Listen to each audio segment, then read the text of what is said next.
నమస్కారం. అమ్మా నాన్న టీవీకి స్వాగతం.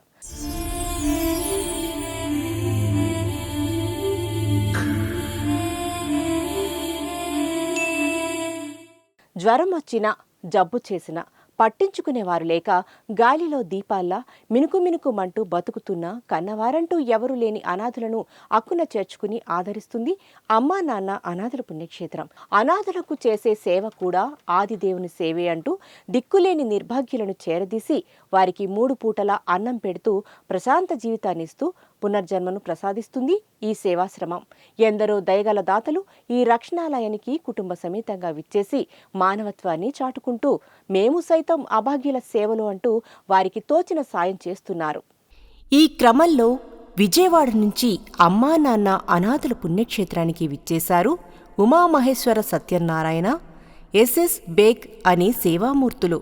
ముందుగా శ్రీ సోమనాథేశ్వరుడిని దర్శించుకుని ముక్కంటీసుడికి స్వయంగా అభిషేకం చేయగా అర్చకులు వారి పేర్లపై, కుటుంబ సభ్యుల పేర్లపై, వారి గోత్రాలైన కాశ్యప, పైడపాల గోత్రాలపై ప్రత్యేక పూజలు చేసి ఆశీర్వదించారు. భక్తి మార్గంలో తరించిన అనంతరం వసతి భవనంలో జీవిస్తున్న అభాగ్యులను చూసి చలించిపోయారు. మానవ సేవే మాధవ సేవ అని చాటుతూ శివయ్య చెంత జీవిస్తున్న అభాగ్యుల ఆకలి తీర్చడం కోసం సత్యనారాయణ, కాశీ ఈశ్వరి గార్ల పేర్ల మీద బియ్యం, కూరగాయలు అందించి మానవత్వాన్ని చాటుకున్నారు. ఈ సందర్భంగా సత్యనారాయణ గారు మాట్లాడుతూ, ఇకపై ప్రతీ నెల క్రమం తప్పకుండా నా వంతు సాయం చేస్తానని అన్నారు. నా పేరు ఉమామహేశ్వర సత్యనారాయణ. నేను విజయవాడ నుంచి వచ్చాను. ఈ క్షేత్రం గురించి ఎన్నోసార్లు వినడం జరిగింది. కానీ ఈరోజు క్షేత్రాన్ని దర్శించడం చాలా సంతోషంగా భావిస్తూ ఉన్నాను. ఇంతమంది అనాథలను ఒక చోటకి చేర్చి ఎంతో సమర్థవంతంగా వాళ్ళకి అన్నీ మంచి చెడ్డ చూస్తూ క్షేత్రాన్ని ముందుకు నడిపిస్తున్నటువంటి వారందరికీ కూడా ధన్యవాదాలు తెలియజేస్తున్నాను. అలాగే అవకాశం ఉన్న ప్రతి వాళ్ళు కూడా ఈ క్షేత్రానికి తోచినంత వరకు సహాయం చేసి వాళ్ళందరికీ మెరుగైన జీవితాన్ని ప్రసాదించే అవకాశం ఉంటుంది కాబట్టి వారికి సహకరించవలసిందిగా కోరుతున్నాను. నేను విజయవాడ నుంచి వచ్చానండి. నా పేరు ఎస్ఎస్ బేగ్.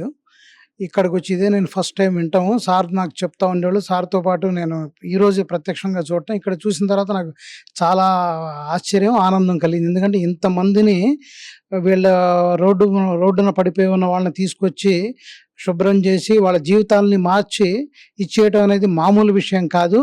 దీనికి సంబంధించి పూనుకున్నటువంటి వ్యవస్థాపకులు ఎవరైతే ఉన్నారో వాళ్ళని చాలా అభినందిస్తున్నాను.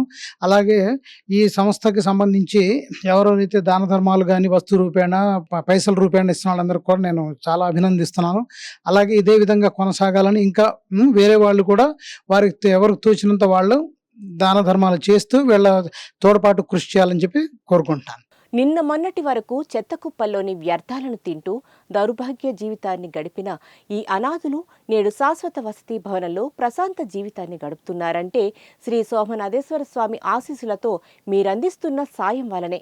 వీరికి ఒక్క పూట అన్నదానం చేసినా దాని తాలూకు పుణ్యఫలం ద్వారా మీ జీవితం సంతోషంగా సాగుతుంది. ఆధ్యాత్మిక, మానసిక ప్రశాంతతకు నెలవైన ఈ పుణ్య ప్రదేశానికి కుటుంబ సమేతంగా విచ్చేసి పరమేశ్వరుడి సంపూర్ణ ఆశీస్సులు పొందండి.